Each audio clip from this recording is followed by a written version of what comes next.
Morning, everyone. So we're going to discuss the government's new definition of extremism, and there are several things to go over, really. But the first one is this. So what they're doing, really, this isn't to update extremism or to update the dealing with it or to modernize anything. This is a culture war. The Tories are crashing and burning in the polls.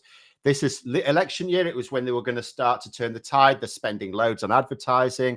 They've announced their budget. It's all gone very badly wrong. So they need another distraction. They need another culture war. The Rwanda thing's not doing with it. Nothing's dealing with it. So they need another culture war. And let us work on the assumption that there are some people out there who go, no, Phil, you're being disingenuous. It's because you don't like the Tories. This is just a genuine attempt to deal with a situation that's clearly gotten out of hand, and the government are trying their best. Okay, so why have I put a horror picture up there? Well, because Michael Gove, who is the cabinet minister behind this new definition, has made it clear he wants to use it to make sure people don't accidentally associate with extremists. So I just want to emphasize what a good judge of character Michael Gove is in this regard. But here's the argument I would use to anyone who thinks the government are doing this as a genuine way of dealing with extremism. I want you to ask yourselves a question.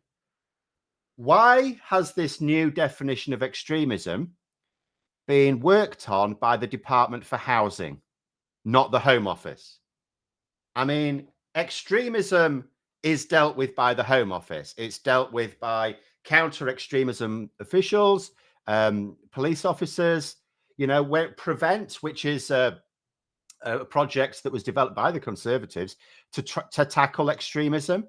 It was police. When I was a teacher, police would come around doing training for us. By the way, they used to emphasize that in my part of the world, which is South Humberside, North Midlands, the by far and away, because the emphasis in the news was Islamic terrorism and extremism, whereas the police on Prevent made it clear to us actually it's far right extremism, which is by far the biggest threat in this area. But that was the police, and that was the Home Office dealing with it. Why is the Department for Housing dealing with this? What's it got to do with architects? What's it got to do with builders? So the simple fact that you've got, this would be like asking the Department for Justice to work on a plan to improve, hospitals or something. It's absolutely baffling. Absolutely baffling. The other thing to note is this new definition. Oh, what's Graham done? This new definition has been, it's taken about 2 weeks. Now, you would think if you were going to update your definition of extremism or how you deal with it, you'd have a long review. You would take evidence from people who work with this. You'd have like community groups who deal with extremism. You'd have counter-extremism officers or officials in the Home Office, lawyers who this is their day-to-day work, former judges who may have dealt with it. You would take evidence from a lot of people. You'd have a lot of recommendations come up with. You'd have probably a former senior judge take charge of it to work on recommendations. You'd have a whole report, and it would probably take you a year or so, right? Now, this is 2 weeks they started this. Rishi Sunak went, Michael, put the drugs down, mate. We're having a bit of trouble, right? Because we were supposed to be closing the poll gap with Labour. Would you believe it? It's actually widening. It's all going a bit wrong. I need you to start another culture war for me. That's what's actually happened. That is what's actually happened. It says, not as if Gove's doing much on housing. Well, no. Well, I will say this, to be fair to Michael Gove, he does keep coming up with proposals. And some of those proposals are all right, by the way. Some of them are sensible. It's just that he keeps then presenting them to cabinet, and the rest of his cabinet colleagues, including Rishi Sunak, go, yeah, we don't actually want to do anything with housing, Michael. Go away and come up with a plan that does nothing. So I will say this, to be fair to Michael Gove, he has come up with proposals on housing. It's just the government are not proceeding with them because they don't want to build houses. But anyway, this definition, shall we have a look at it in all its misplaced glory? This is now the new official definition. Michael Gove is announcing this in the House of Commons later today, but they've already got it up on the Department for Housing website. Extremism is the promotion or advancement of an ideology based on violence, hatred, or intolerance. Oh dear, Tories are in trouble straight away. That aims to, 1, negate or destroy the fundamental rights and freedoms of others. Hang on, that's Brexit, isn't it? I mean, I lost my right to freedom of movement. Graham more so, because I never really exercised my right to freedom of movement, but plenty of people did. And that was an ideology based on intolerance, wasn't it? It was an ideology based on 2 types of intolerance, depending on the Brexiteer. Either the intolerance of immigrants, that's still intolerance, doesn't matter whether you think it's valid or not, it's an intolerance. And the second was of agreeing common rules with other Europeans. Apparently, we're cool with agreeing common rules with people in the Pacific, but not in Europe, right? So Brexit was an ideology based on intolerance of either working with Europeans or immigration, ironically, from outside of Europe, which had nothing to do with the EU, but never mind. And it destroyed fundamental rights and freedoms, our freedom of movement, for example, our freedom to live and work pretty much anywhere around Europe. So Brexit's extremism, isn't it? Then it says undermine, overturn, or replace the UK system of liberal parliamentary democracy and democratic rights.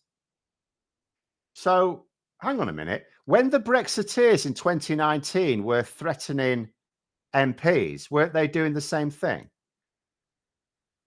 Wasn't that the same thing? Also, going back to the first one, there's quite a lot of Tory MPs now, nowhere near a majority, but there's quite a lot of them who are calling for us to leave. Well, they say the European Court of Human Rights, but they're basically saying we shouldn't be bound by the European Convention on Human Rights. Now, that is, depending on what they want to do, that is destroying fundamental rights and freedoms of others. Whether those others are asylum seekers coming into the country or UK people who have right to settle in the UK citizens even. So that means Andrea Jenkins is an extremist, according to this. I'll tell you what's hilarious. Frank Hester, the extremist of the week, is not an extremist, according to this, I see. Because although he clearly has an ideology based on violence, hatred, and intolerance, he's not aiming to either destroy other people's rights or freedoms or undermine parliamentary democracy. So Frank Hester may get away with this one. Ironically, so too might Lee Anderson. We may end up in a mad situation where Lee Anderson is the only Tory, although he's not technically a Tory anymore, who gets away with this. But there we go. Why is there a Playboy cover in the background? Because this is Donald Trump's office, isn't it?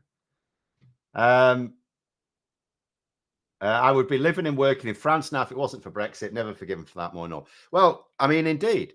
I mean, this is what's quite bizarre about the whole thing. The Tories have basically described themselves as extremists.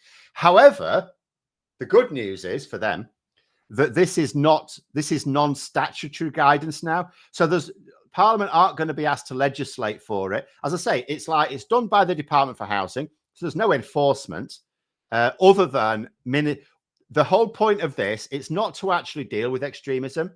It's to stop government bodies or, government controlled bodies or government funding being used by certain organizations that ministers choose to say fall foul of this. So because it's not going to be statutory, it means there isn't going to be anyone independent deciding. It's not going to be the police. It's not going to be the courts. So Michael Gove and other ministers are basically going to decide which organizations fall foul of these and which do not. So the Tories are not actually going to fall foul of them because it's going to be up to Tory ministers. But it does occur to me.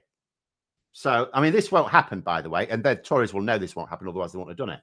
So here's the thing. The Tories are about to lose an election, probably quite soon. I hope quite soon anyway. And then who's going to decide? It'll be Labour ministers then, won't it? So what if Yvette Cooper, the Labour Home Secretary, decides to take a look at this definition as Home Secretary and says,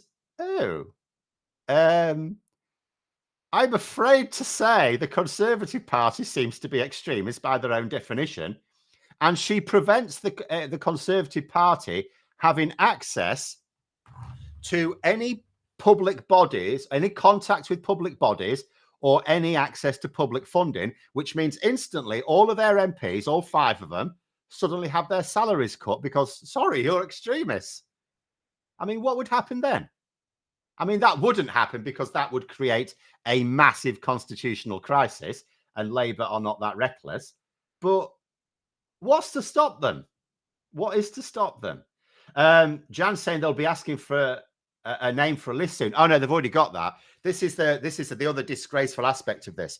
So Michael Gove is intending in Parliament today, when he presents this to Parliament, he is intending to list a number of organisations.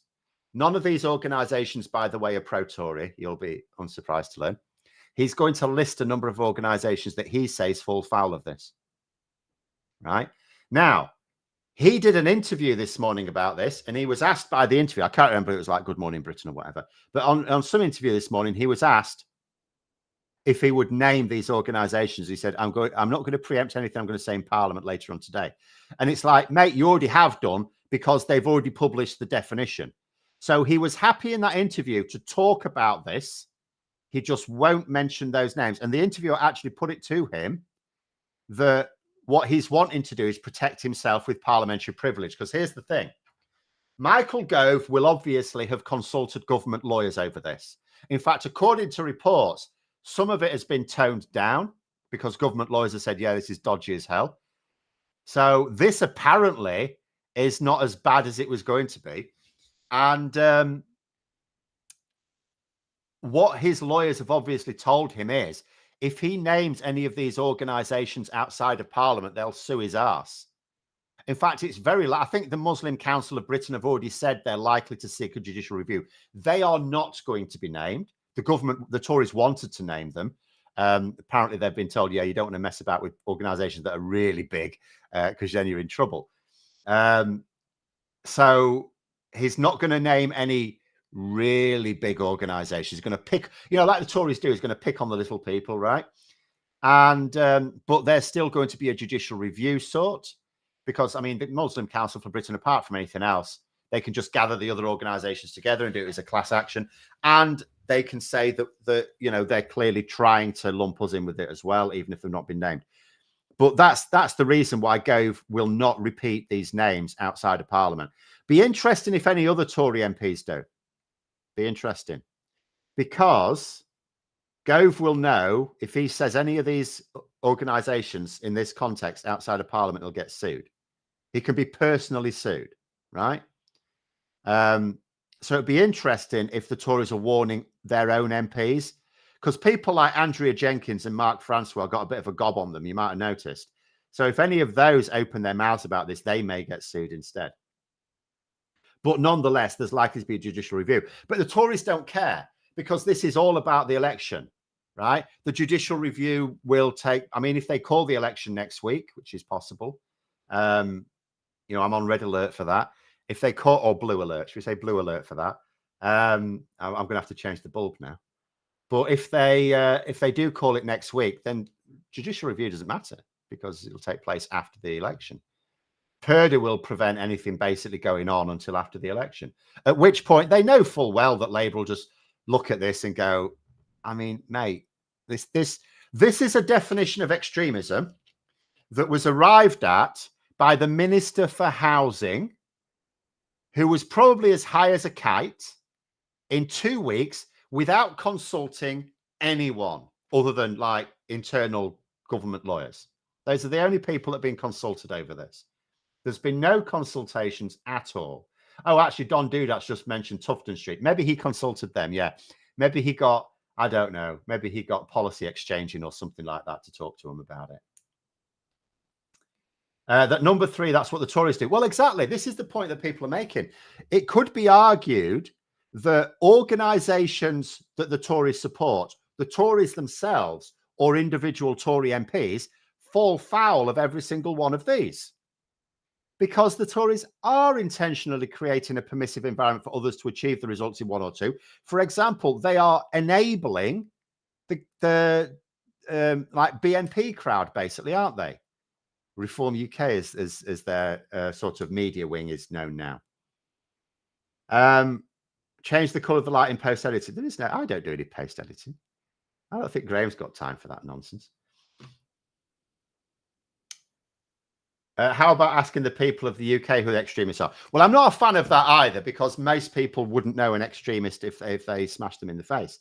You know, you don't want that. You want people to do this. There are certain things that should not be a matter of public opinion. Like I keep saying, you would not have consultant surgeons democratically elected. You wouldn't get people to say, oh yeah, that's a good doctor, that's not. That'd be mad. No, you want certain things to be decided by experts. And this is one of them. But what the Tories are doing here is effectively trying to stoke a civil war. They are using this to divide communities because there's, I say, it's not statutory. So there's no independent body that decides which organization is extremist and which is not, according to this definition. This is down to individual ministers. It's the government who decide. They've basically given themselves a way that says government minute, because the wording is utterly irrelevant. Utterly irrelevant.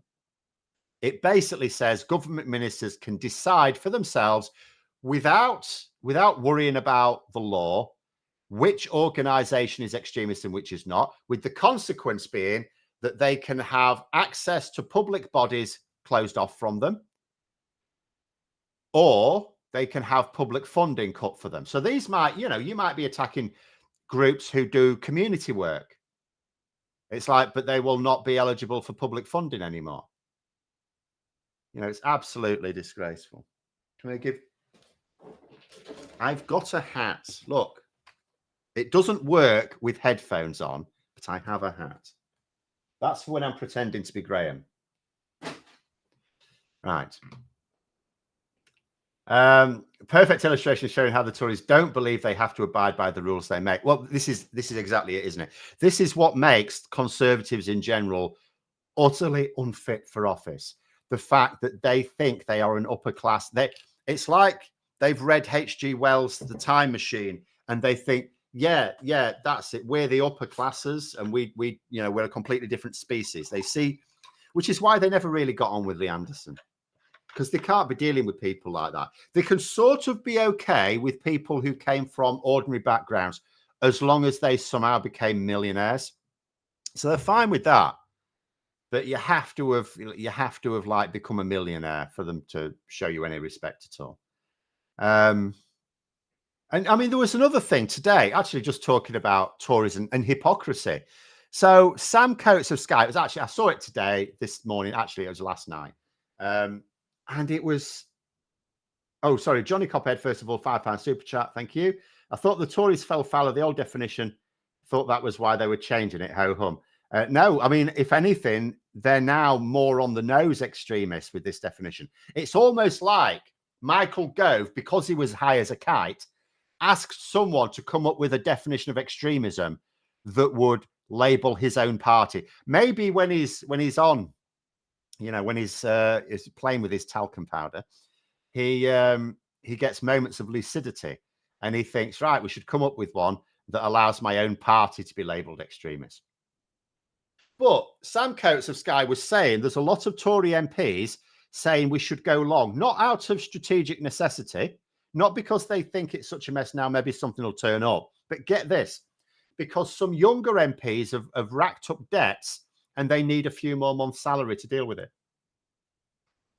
What the hell? I mean, first of all, what the hell sort of excuse is that for delaying an election? But also, these are Tories. What's it? Conservatives are always saying to the rest of us, oh, there's no such thing as poverty, you're just lazy. No such thing as poverty, you're just lazy. Well, what about, why don't these people, these adherents to the conservative ideology, why don't they put their money where their mouth is? If they think that, you know, financial rewards in life are all down to hard work, why don't they say, well, I don't need the job as MP because I have this ideology. I will work hard and I will get a good job, or I will start my own business and I'll be fine. Why don't they do that? But anyway, will Gove be using parliamentary privilege to call out the groups they don't like? Yes, that is exactly what's going to happen today. It's already been widely reported that this is what's going to happen. Michael Gove has basically said this, and it is parliamentary privilege that he will be. So he won't be repeating them outside of Parliament, is what I'm going to suggest. I think he's been told out that he's been told by government lawyers, you're on dodgy ground with this. Do not mention any of these groups outside of Parliament. I think that's what he's been told. And as I say, it'll be interesting to see if the Tory whips make sure every other Tory MPs knows to do this as well. Because you can imagine some idiots like Andrea Jenkins. Michael Gove makes his speech and she goes, oh, what a spiffing wheeze. Yeah, I'll repeat all that on Twitter, at which point she's not covered by parliamentary privilege. Channel 4 News were last night calling the government's agreement with Texas a trade deal. Were they? I'm surprised at Channel 4 News. They're one of the reasonably good ones. Yeah, it's not a trade. There's no such thing as trade deal with Texas, for goodness sake. It's not a country. Watch out, Phil. You'll be saying the Tories believe in caste society, and Rishi Sunak will defend it by saying he's British Hindu, to which we reply exactly. Well, no, I don't think so. Conservatives just naturally have this attitude. They just naturally have this attitude here. That you know, they are somehow different. Born to rule is their attitude. And as I say, they allow a few others within their circles who come from a different background, as long as they just, you know, they have to become millionaires. Because they love those people. They absolutely love to parade these people. Oh, this person grew up on a council estate and now look, they're a millionaire. And that's because of their hard work. So they absolutely love them. Do they teach double standards, hypocrisy, and duplicity as core subjects in public schools? Yes, it's all about entitlement. They pretty much, yes. In public schools, they will absolutely be taught that they are different, that they are better. Because otherwise, you couldn't have this attitude being so pervasive amongst those who went to public school. Who will be across the dispatch box, Cooper or? Yeah, I mean, the shadow has him in it. Well, exactly. I mean, given that it's Michael Gove, it would have to be. Who is? I don't even know who that is anymore after the reshuffle. Was Lisa Nandy, but she was demoted, which was a bit of a shame. Because I would have loved Lisa Nandy to have done up against that. Oh, actually, it'd be Angela Rayner. That's all right. Be Angela Rayner. That'll do. Although it may well be asked. Did I see Anderson's been told to leave the Carlton Club? Yeah, I said on Tuesday when I was discussing Lee Anderson Reform UK. So he's been kicked out of the Carlton Club, which is basically an exclusive club for Tories. But I don't think Nigel Farage has. He was kicked out for joining Reform UK. Nigel Farage is president of Reform UK, and he's always attacking the Tories. And I bet you they have not. And that's what I mean about this snobbery that Lee Anderson is going to be the subject of. It's his own fault, but he's chosen his bed. He can lie in it. But that's the snobbery he'll be up against because he's not one of them. He's not one of them. Captain Bart Roberts said, I wouldn't trust Greg Abbott further than I could throw him, trade deal my ass. Well, again, it's not. And the news should not be reporting it as such. And I am surprised at Channel 4 News because they usually go for a bit of accuracy. But, you know, I mean, there is no media outlet that's really, unfortunately, always does its best. Fortunate that Cummings isn't in number 10 anymore. Oh, yeah. I mean, you know, thank heaven for small mercies.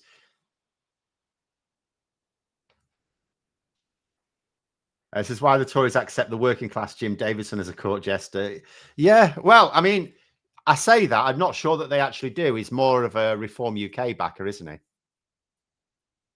So I'm not entirely sure. Although Jim Davidson, good friends with King Charles now. Sorry, King Charles. So, you know, it was a bit of an acceptance from that point of view. Anderson thrown out for being too working class. That was ultimately it. He was allowed in. He was allowed. Oh, man of the people, by the way. Yeah, member of the Carlton Club. Very good. He was allowed in because he was a prominent Conservative, deputy party chair, right? He's been kicked out because he's not a multimillionaire and didn't go to a private school. He's not what they tolerated it. They accepted him, they tolerated him because of his seniority. Now he has no seniority. He's just a pleb. Will Lee Anderson still be able to claim for a second home allowance? Yeah, he's still an MP. Not after the election. Not after the election, no. But for now, he is still an MP.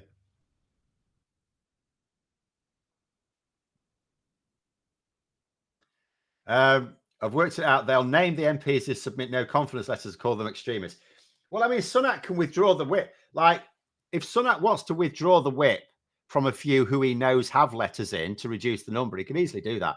I mean, how many times has Andrea Jenkins done something that will have warranted removing the whip? Sunak's just too spineless to do it. He could easily have done that. He could easily have gone, look, these people have probably put... I mean, Andrea Jenkins boasts about the fact she put letter in ages ago. He could easily have stopped her. Davidson has a YouTube channel. It's awful. Does he? I'm going to have to have a look at that. But anyway, Martin James, £5 super chat, says, looking like Eric Blair was 60 years ahead in his prediction. I mean, it is, but I mean, what's happening here is the Tories are not just on for losing, they're on for losing. Like, we're talking existential loss, and they're completely trapped. Like, they really don't give themselves a chance of winning. They can't win. They're going to, they can't even guarantee they'll be the second largest party. They may not even be the official opposition. I mean, if I had to put money on it, I would say they probably will end up being the official opposition, because I just think too many people will not realize that tactical voting really can obliterate them. But there is the possibility that they could wake up the day after election day and they're not even the official opposition. They're just like, you know, yesterday in PMQs, and you had Lee Anderson sat next to George Galloway, right at the back, behind the DUP. So they were sat at the back, right, having a little chat. After the election, neither of those two people will be in Parliament in all probability. I mean, it depends where Lee Anderson ends up, I suppose. I don't think he's going to win Ashfield. So basically, both of those are gone. But that bench would probably be where the Tory MPs are. Well, that's where I'm hoping anyway. Anderson used the wrong fork and passed the port to the right. He had to go. I'm quite sure. Yes, that's almost certainly what happened. Yeah.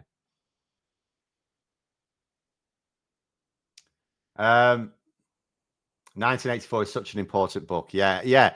It was. The thing is, unfortunately, it was designed as a warning, and it's been actually used as a manual by fascists in this country.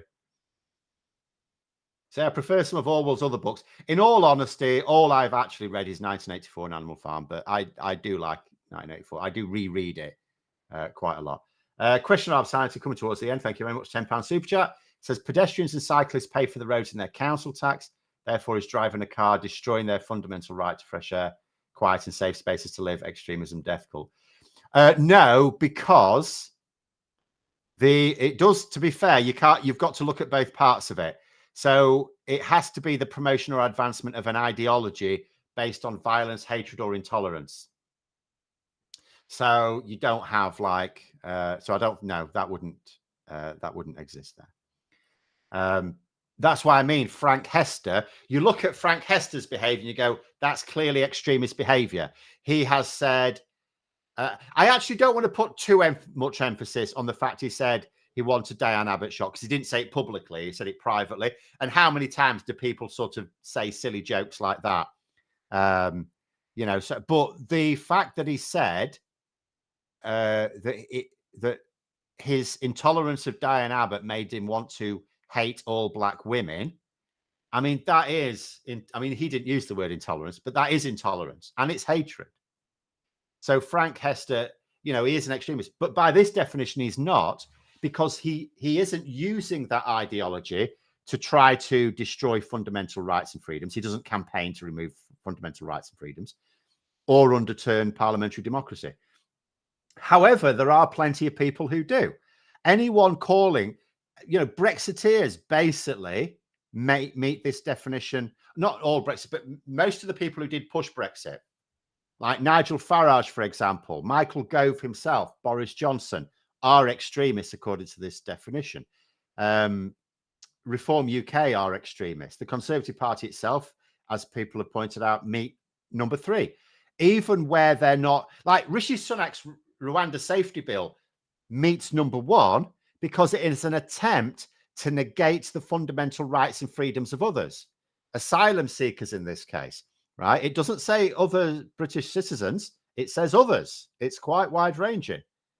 He is seeking to, and you think to yourself, it's not, you know, the right still there, he's not legislating against it, but by trying to stop the courts from judging, by trying to take the courts out of it, he is attempting to negate their fundamental rights. So they still have them, but they're bypassed, right? And it is based on an ideology based on intolerance. It's an ideology based on intolerance of asylum seekers. So Rishi Sunak's own Rwanda safety bill meets the criteria here for extremism. Alan Bastard was a minnow in terms of extremism compared to today's Tories. But this is it. Like Alan Bastard, New Statesman, was a parody of Thatcherism. And this just shows you, you know, for those of us who grew up in the 80s, we're like, you know, we're not very keen on Margaret Thatcher, many of us. But it just shows you how much lower it was possible for them to sink. How much lower it was. Because she seems like a paragon of virtue now. And the fact that, as you are right, Alan Bastard is no longer a parody of the Tories. He's no longer a caricature of them. He would actually come across as something of a moderate with the modern Conservative Party. That is how low they've sunk. And we'll just have to see what happens afterwards. Suella Braverman absolutely would meet the definition of extremism here. But anyway, we'll have to leave it there, run out of time. Thank you very much for coming on, everyone. Have a good day. And until next time, I'll see you later.